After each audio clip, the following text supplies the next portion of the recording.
ಪ್ರಯಾಗ್ರಾಜ್ನಲ್ಲಿ ಕಾಲ್ ತುಳಿತ ಬೆನ್ನಲ್ಲೇ ಅಲರ್ಟ್. ಮಹಾಕುಂಭಮೇಳದಲ್ಲಿ ಹೆಚ್ಚಿದ ಭದ್ರತಾ ವ್ಯವಸ್ಥೆ. ಹಿರಿಯ ಅಧಿಕಾರಿಗಳೊಂದಿಗೆ ಯೋಗಿ ತುರ್ತು ಸಭೆ. ಸಿಎಂ ಯೋಗಿಗೆ 3 ಬಾರಿ ಕರೆ ಮಾಡಿ ಮಾಹಿತಿ ಪಡೆದ ಪ್ರಧಾನಿ. ಕ್ಷಣವೂ ಮಾಹಿತಿ ಪಡಿತಾ ಇರುವಂತಹ ಪ್ರಧಾನಿ ಮೋದಿ. ಪ್ರಯಾಗ್ರಾಜ್ನ ಹಿಂದಿನ ಹೆಸರು ಅಲಹಾಬಾದ್ ಆಗಿತ್ತು. ಇದೀಗ ಇನ್ನಷ್ಟು ಹೆಚ್ಚಿನ ಭದ್ರತೆಗಳನ್ನು ನಿಯೋಜಿಸಲಾಗಿದೆ. ಮಹಾಕುಂಭಮೇಳದಲ್ಲಿ ಹೆಚ್ಚಿನ ಭದ್ರತಾ ವ್ಯವಸ್ಥೆ. ಹಿರಿಯ ಅಧಿಕಾರಿಗಳೊಂದಿಗೆ ಯೋಗಿ ಆದಿತ್ಯನಾಥ್ ತುರ್ತು ಸಭೆ. ನಿನ್ನೆ 2:30ಕ್ಕೆ ಈ ಅಮೃತ ಕಾಲದ ಸ್ನಾನ ಆರಂಭ ಆಗಿತ್ತು. 2:30ಕ್ಕೆ ರಾತ್ರಿ. ಆಗ ಒಂದು ಕಾಲು ತುಳಿತ ಉಂಟಾಗುತ್ತೆ. ಹಾಗಾಗಿ ಸದ್ಯಕ್ಕೆ ಸ್ನಾನ ಮಾಡೋದನ್ನು ಮುಂದೂಡಲಾಗಿದೆ. 11 ಗಂಟೆಗೆ ಶುರು ಆಗುತ್ತೆ. ಮತ್ತೆ ಈ ನಡುವೆ ನಮ್ಮ ಕರ್ನಾಟಕದಿಂದ ಯಾರಾದರೂ ಹೋಗ್ತಾ ಇದ್ರೆ ರೈಲೆಲ್ಲ ಕ್ಯಾನ್ಸಲ್ ಆಗಿದೆ, ದಯವಿಟ್ಟು ನೋಡ್ಕೊಳ್ಳಿ. ಆಮೇಲೆ ನೀವು ಪ್ರೈವೇಟ್ ವೆಹಿಕಲ್ ಹೋಗೋದಿದ್ರೆ ಒಂದು ಎರಡು ದಿವಸ ಪೋಸ್ಟ್ಪೋನ್ ಮಾಡಿ. 2 ದಿವಸ ಪೋಸ್ಟ್ಪೋನ್ ಮಾಡಿ. ಟ್ರೈನು ಡೋಂಟ್ ವರಿ, ನಿಮಗೆ ಟಿಕೆಟ್ ಅಲ್ಲಿ ಮತ್ತೆ ಮಾಡ್ತಾರೆ. ಬಟ್ ಕ್ಯಾನ್ಸಲ್ ಆಗಿದೆ ಟ್ರೈನ್ ಎಲ್ಲ. 360 ಟ್ರೈನ್ ಕ್ಯಾನ್ಸಲ್. ಓಕೆ. ಆಮೇಲೆ 40 ಕೋಟಿ ಸೇರುವಂಥದ್ದು. ಈ ನಡುವೆ ಇನ್ನೊಂದು ಸುದ್ದಿ ಬರ್ತಾ ಇದೆ. ಬೆಳಗ್ಗೆ 11 ಗಂಟೆಗೆ ತ್ರಿವೇಣಿ ಸಂಗಮದಲ್ಲಿ ಮತ್ತೆ ಪುಣ್ಯ ಸ್ನಾನ ಆರಂಭ ಆಗುತ್ತೆ. ತ್ರಿವೇಣಿ ಸಂಗಮದಲ್ಲಿ ಆರಂಭವಾಗಲಿರುವ ಪುಣ್ಯ ಸ್ನಾನ ಪರಿಸ್ಥಿತಿ ನಿಯಂತ್ರಣಕ್ಕೆ ಬಂದಿದೆ ಅಂತ ಸಂತರ ಅಖಾಡ ಮಾಹಿತಿ ಕೊಟ್ಟಿದೆ. ಸಿಎಂ ಯೋಗಿ ಆದಿತ್ಯನಾಥ್ ಜೊತೆ ಮಾತನಾಡಿದ್ದಾರೆ. ಸಂತರು ಮಾಹಿತಿ ಕೊಟ್ಟಿದ್ದಾರೆ. ಪರಿಸ್ಥಿತಿ ತಿಳಿಯಾಗಿದೆ, ಹತೋಟಿಗೆ ಬಂದಿದೆ, ಸಮಸ್ಯೆ ಇಲ್ಲ. ಬೆಳಗ್ಗೆ 11 ಗಂಟೆಗೆ ಮತ್ತೆ ಪುಣ್ಯ ಸ್ನಾನ ಆರಂಭ ಆಗಲಿದೆ ಅನ್ನುವಂತಹ ವಿಚಾರವನ್ನ ಸಿಎಂ ಯೋಗಿ ಆದಿತ್ಯನಾಥ್ ಅವರಿಗೆ ಈ ವಿಚಾರವನ್ನ ತಿಳಿಸಲಾಗಿದೆ. 10 ಗಂಟೆ ಅಂತ ಹೇಳ್ತಾ ಇದ್ರು. ಇನ್ನೊಂದು ಸ್ವಲ್ಪ ಸಮಯ ಬೇಕು ಅನ್ನೋ ಕಾರಣಕ್ಕೆ ಮತ್ತೊಂದು ಗಂಟೆಗಳ ಕಾಲ ಮುಂದೂಡಲಾಗಿದೆ. ಅಲ್ಲಿಗೆ ಸರಿಯಾಗಿ 11 ಗಂಟೆ. 15 ಕಡೆ ಘಾಟ್ಗಳನ್ನ ನಿರ್ಮಿಸಲಾಗಿದೆ ಪುಣ್ಯ ಸ್ನಾನಕ್ಕಾಗಿ. ಮತ್ತು ಒಂದು ಘಾಟ್ನಲ್ಲಿ ಮಾತ್ರ ಈ ರೀತಿ ಸಮಸ್ಯೆ ಆಗಿರೋದು, ಅದು ಸಂಗಮ ಘಾಟ್. ಅಲ್ಲಿ ಈಗ ಅಲ್ಪ ವಿರಾಮ. ಪುಣ್ಯ ಸ್ನಾನಕ್ಕೆ ಬೆಳಗ್ಗೆ 11 ಗಂಟೆ, ಇನ್ನೊಂದು ಗಂಟೆ ತಡವಾಗಿ ಪುಣ್ಯ ಸ್ನಾನ ಮತ್ತೆ ಆರಂಭ ಆಗುತ್ತೆ. ಒಂದ್ ಕಡೆ ಅತಿ ಹೆಚ್ಚಿನ ಭದ್ರತೆ ವ್ಯವಸ್ಥೆಯನ್ನ ಮಾಡ್ಕೊಳ್ತಿದ್ದಾರೆ. ಬರುವಂತಹ ಭಕ್ತಾದಿಗಳಿಗೆ ಸಮಸ್ಯೆ ಆಗಬಾರದು ಅನ್ನುವಂತಹ ನಿಟ್ಟಿನಲ್ಲಿ ವ್ಯವಸ್ಥೆಗಳಾಗ್ತಾ ಇದೆ. ಇನ್ಯಾರು ಕೂಡ ಅತಿ ಹೆಚ್ಚಿನ ಸಂಖ್ಯೆಯಲ್ಲಿ ಜನ ಸೇರಬಾರದು ಅನ್ನೋ ಕಾರಣಕ್ಕೆ ರೈಲುಗಳನ್ನ ತಾತ್ಕಾಲಿಕವಾಗಿ ರದ್ದುಗೊಳಿಸಲಾಗಿದೆ ಇವತ್ತು ಹೋಗುವಂತಹ ಟ್ರೈನ್.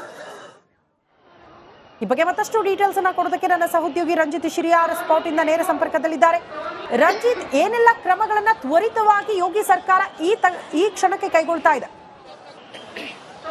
ಖಂಡಿತ ಶ್ರುತಿ, ನೀವು ಹೇಳ್ದಂಗೆ ಈ ತಕ್ಷಣಕ್ಕೆ ಆಗುವಂತ ಕ್ರಮಗಳು ಇಲ್ಲಿ ಬಹಳ ಪ್ರಮುಖವಾಗುತ್ತೆ. ಯಾಕಂತ ಹೇಳಿದ್ರೆ ಜನರ ಪ್ರಯಾಗ್ರಾಜ್ನಲ್ಲಿ ಕಾಲ್ ತುಳಿತ ಬೆನ್ನಲ್ಲೇ ಅಲರ್ಟ್. ಮಹಾಕುಂಭಮೇಳದಲ್ಲಿ ಹೆಚ್ಚಿದ ಭದ್ರತಾ ವ್ಯವಸ್ಥೆ. ಹಿರಿಯ ಅಧಿಕಾರಿಗಳೊಂದಿಗೆ ಯೋಗಿ ತುರ್ತು ಸಭೆ. ಸಿಎಂ ಯೋಗಿಗೆ 3 ಬಾರಿ ಕರೆ ಮಾಡಿ ಮಾಹಿತಿ ಪಡೆದ ಪ್ರಧಾನಿ. ಕ್ಷಣವೂ ಮಾಹಿತಿ ಪಡಿತಾ ಇರುವಂತಹ ಪ್ರಧಾನಿ ಮೋದಿ. ಪ್ರಯಾಗ್ರಾಜ್ನ ಹಿಂದಿನ ಹೆಸರು ಅಲಹಾಬಾದ್ ಆಗಿತ್ತು. ಇದೀಗ ಇನ್ನಷ್ಟು ಹೆಚ್ಚಿನ ಭದ್ರತೆಗಳನ್ನು ನಿಯೋಜಿಸಲಾಗಿದೆ. ಮಹಾಕುಂಭಮೇಳದಲ್ಲಿ ಹೆಚ್ಚಿನ ಭದ್ರತಾ ವ್ಯವಸ್ಥೆ. ಹಿರಿಯ ಅಧಿಕಾರಿಗಳೊಂದಿಗೆ ಯೋಗಿ ಆದಿತ್ಯನಾಥ್ ತುರ್ತು ಸಭೆ. ನಿನ್ನೆ 2:30ಕ್ಕೆ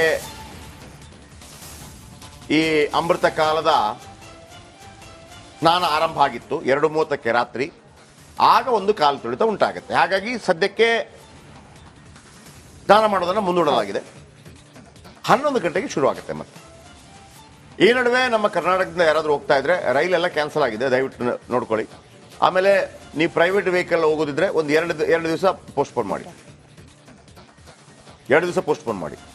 ಟ್ರೈನು ಡೋಂಟ್ ವರಿ, ನಿಮಗೆ ಟಿಕೆಟ್ ಅಲ್ಲಿ ಮತ್ತೆ ಮಾಡ್ತಾರೆ. ಬಟ್ ಕ್ಯಾನ್ಸಲ್ ಆಗಿದೆ ಟ್ರೈನ್ ಎಲ್ಲ. 360 ಟ್ರೈನ್ ಕ್ಯಾನ್ಸಲ್. ಓಕೆ. ಆಮೇಲೆ 40 ಕೋಟಿ ಸೇರುವಂಥದ್ದು. ಈ ನಡುವೆ ಇನ್ನೊಂದು ಸುದ್ದಿ ಬರ್ತಾ ಇದೆ. ಬೆಳಗ್ಗೆ 11 ಗಂಟೆಗೆ ತ್ರಿವೇಣಿ ಸಂಗಮದಲ್ಲಿ ಮತ್ತೆ ಪುಣ್ಯ ಸ್ನಾನ ಆರಂಭ ಆಗುತ್ತೆ. ತ್ರಿವೇಣಿ ಸಂಗಮದಲ್ಲಿ ಆರಂಭವಾಗಲಿರುವ ಪುಣ್ಯ ಸ್ನಾನ ಪರಿಸ್ಥಿತಿ ನಿಯಂತ್ರಣಕ್ಕೆ ಬಂದಿದೆ ಅಂತ ಸಂತರ ಅಖಾಡ ಮಾಹಿತಿ ಕೊಟ್ಟಿದೆ. ಸಿಎಂ ಯೋಗಿ ಆದಿತ್ಯನಾಥ್ ಜೊತೆ ಮಾತನಾಡಿದ್ದಾರೆ. ಸಂತರು ಮಾಹಿತಿ ಕೊಟ್ಟಿದ್ದಾರೆ. ಪರಿಸ್ಥಿತಿ ತಿಳಿಯಾಗಿದೆ, ಹತೋಟಿಗೆ ಬಂದಿದೆ, ಸಮಸ್ಯೆ ಇಲ್ಲ. ಬೆಳಗ್ಗೆ 11 ಗಂಟೆಗೆ ಮತ್ತೆ ಪುಣ್ಯ ಸ್ನಾನ ಆರಂಭ ಆಗಲಿದೆ ಅನ್ನುವಂತಹ ವಿಚಾರವನ್ನ ಸಿಎಂ ಯೋಗಿ ಆದಿತ್ಯನಾಥ್ ಅವರಿಗೆ ಈ ವಿಚಾರವನ್ನ ತಿಳಿಸಲಾಗಿದೆ. 10 ಗಂಟೆ ಅಂತ ಹೇಳ್ತಾ ಇದ್ರು. ಇನ್ನೊಂದು ಸ್ವಲ್ಪ ಸಮಯ ಬೇಕು ಅನ್ನೋ ಕಾರಣಕ್ಕೆ ಮತ್ತೊಂದು ಗಂಟೆಗಳ ಕಾಲ ಮುಂದೂಡಲಾಗಿದೆ. ಅಲ್ಲಿಗೆ ಸರಿಯಾಗಿ 11 ಗಂಟೆ. 15 ಕಡೆ ಘಾಟ್ಗಳನ್ನ ನಿರ್ಮಿಸಲಾಗಿದೆ ಪುಣ್ಯ ಸ್ನಾನಕ್ಕಾಗಿ. ಮತ್ತು ಒಂದು ಘಾಟ್ನಲ್ಲಿ ಮಾತ್ರ ಈ ರೀತಿ ಸಮಸ್ಯೆ ಆಗಿರೋದು, ಅದು ಸಂಗಮ ಘಾಟ್. ಅಲ್ಲಿ ಈಗ ಅಲ್ಪ ವಿರಾಮ. ಪುಣ್ಯ ಸ್ನಾನಕ್ಕೆ ಬೆಳಗ್ಗೆ 11 ಗಂಟೆ, ಇನ್ನೊಂದು ಗಂಟೆ ತಡವಾಗಿ ಪುಣ್ಯ ಸ್ನಾನ ಮತ್ತೆ ಆರಂಭ ಆಗುತ್ತೆ. ಒಂದ್ ಕಡೆ ಅತಿ ಹೆಚ್ಚಿನ ಭದ್ರತೆ ವ್ಯವಸ್ಥೆಯನ್ನ ಮಾಡ್ಕೊಳ್ತಿದ್ದಾರೆ. ಬರುವಂತಹ ಭಕ್ತಾದಿಗಳಿಗೆ ಸಮಸ್ಯೆ ಆಗಬಾರದು ಅನ್ನುವಂತಹ ನಿಟ್ಟಿನಲ್ಲಿ ವ್ಯವಸ್ಥೆಗಳಾಗ್ತಾ ಇದೆ.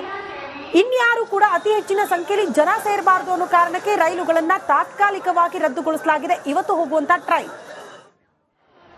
ಈ ಬಗ್ಗೆ ಮತ್ತಷ್ಟು ಡೀಟೇಲ್ಸ್ ಅನ್ನ ಕೊಡೋದಕ್ಕೆ ನನ್ನ ಸಹೋದ್ಯೋಗಿ ರಂಜಿತ್ ಶಿರಿಯಾರ್ ಸ್ಪಾಟ್ ಇಂದ ನೇರ ಸಂಪರ್ಕದಲ್ಲಿದ್ದಾರೆ. ರಂಜಿತ್, ಏನೆಲ್ಲ ಕ್ರಮಗಳನ್ನ ತ್ವರಿತವಾಗಿ ಯೋಗಿ ಸರ್ಕಾರ ಈ ಕ್ಷಣಕ್ಕೆ ಕೈಗೊಳ್ತಾ ಇದೆ?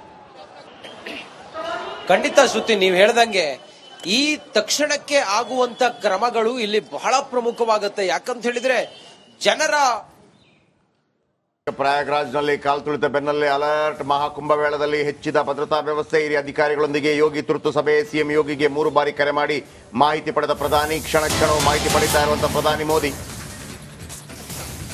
ಪ್ರಯಾಗ್ರಾಜ್ನ ಹಿಂದಿನ ಹೆಸರು ಅಲಹಾಬಾದ್ ಆಗಿತ್ತು. ಇದೀಗ ಇನ್ನಷ್ಟು ಹೆಚ್ಚಿನ ಭದ್ರತೆಗಳನ್ನು ನಿಯೋಜಿಸಲಾಗಿದೆ. ಮಹಾಕುಂಭಮೇಳದಲ್ಲಿ ಹೆಚ್ಚಿನ ಭದ್ರತಾ ವ್ಯವಸ್ಥೆ. ಹಿರಿಯ ಅಧಿಕಾರಿಗಳೊಂದಿಗೆ ಯೋಗಿ ಆದಿತ್ಯನಾಥ್ ತುರ್ತು ಸಭೆ. ನಿನ್ನೆ 2:30ಕ್ಕೆ ಈ ಅಮೃತ ಕಾಲದ ಸ್ನಾನ ಆರಂಭ ಆಗಿತ್ತು. 2:30ಕ್ಕೆ ರಾತ್ರಿ.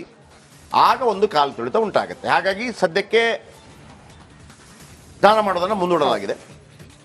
11 ಗಂಟೆಗೆ ಶುರು ಆಗುತ್ತೆ. ಮತ್ತೆ ಈ ನಡುವೆ ನಮ್ಮ ಕರ್ನಾಟಕದಿಂದ ಯಾರಾದರೂ ಹೋಗ್ತಾ ಇದ್ರೆ ರೈಲೆಲ್ಲ ಕ್ಯಾನ್ಸಲ್ ಆಗಿದೆ, ದಯವಿಟ್ಟು ನೋಡ್ಕೊಳ್ಳಿ.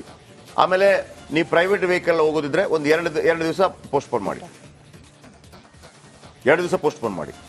ಟ್ರೈನು ಡೋಂಟ್ ವರಿ, ನಿಮಗೆ ಟಿಕೆಟ್ ಅಲ್ಲಿ ಮತ್ತೆ ಮಾಡ್ತಾರೆ. ಬಟ್ ಕ್ಯಾನ್ಸಲ್ ಆಗಿದೆ ಟ್ರೈನ್ ಎಲ್ಲ. 360 ಟ್ರೈನ್ ಕ್ಯಾನ್ಸಲ್. ಓಕೆ. ಆಮೇಲೆ 40 ಕೋಟಿ ಸೇರುವಂಥದ್ದು. ಈ ನಡುವೆ ಇನ್ನೊಂದು ಸುದ್ದಿ ಬರ್ತಾ ಇದೆ.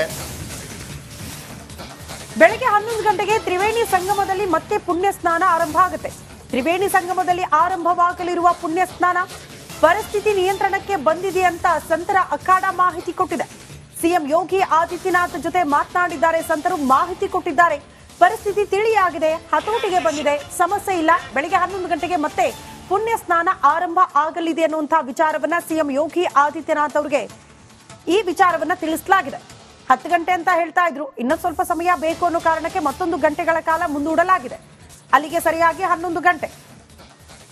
15 ಕಡೆ ಘಾಟ್ಗಳನ್ನ ನಿರ್ಮಿಸಲಾಗಿದೆ ಪುಣ್ಯ ಸ್ನಾನಕ್ಕಾಗಿ. ಮತ್ತು ಒಂದು ಘಾಟ್ನಲ್ಲಿ ಮಾತ್ರ ಈ ರೀತಿ ಸಮಸ್ಯೆ ಆಗಿರೋದು, ಅದು ಸಂಗಮ ಘಾಟ್.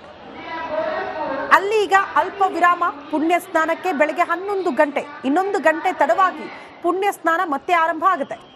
ಒಂದ್ ಕಡೆ ಅತಿ ಹೆಚ್ಚಿನ ಭದ್ರತೆ ವ್ಯವಸ್ಥೆಯನ್ನ ಮಾಡ್ಕೊಳ್ತಿದ್ದಾರೆ. ಬರುವಂತಹ ಭಕ್ತಾದಿಗಳಿಗೆ ಸಮಸ್ಯೆ ಆಗಬಾರದು ಅನ್ನುವಂತಹ ನಿಟ್ಟಿನಲ್ಲಿ ವ್ಯವಸ್ಥೆಗಳಾಗ್ತಾ ಇದೆ. ಇನ್ಯಾರು ಕೂಡ ಅತಿ ಹೆಚ್ಚಿನ ಸಂಖ್ಯೆಯಲ್ಲಿ ಜನ ಸೇರಬಾರದು ಅನ್ನೋ ಕಾರಣಕ್ಕೆ ರೈಲುಗಳನ್ನ ತಾತ್ಕಾಲಿಕವಾಗಿ ರದ್ದುಗೊಳಿಸಲಾಗಿದೆ. ಇವತ್ತು ಹೋಗುವಂತಹ ಟ್ರೈನ್.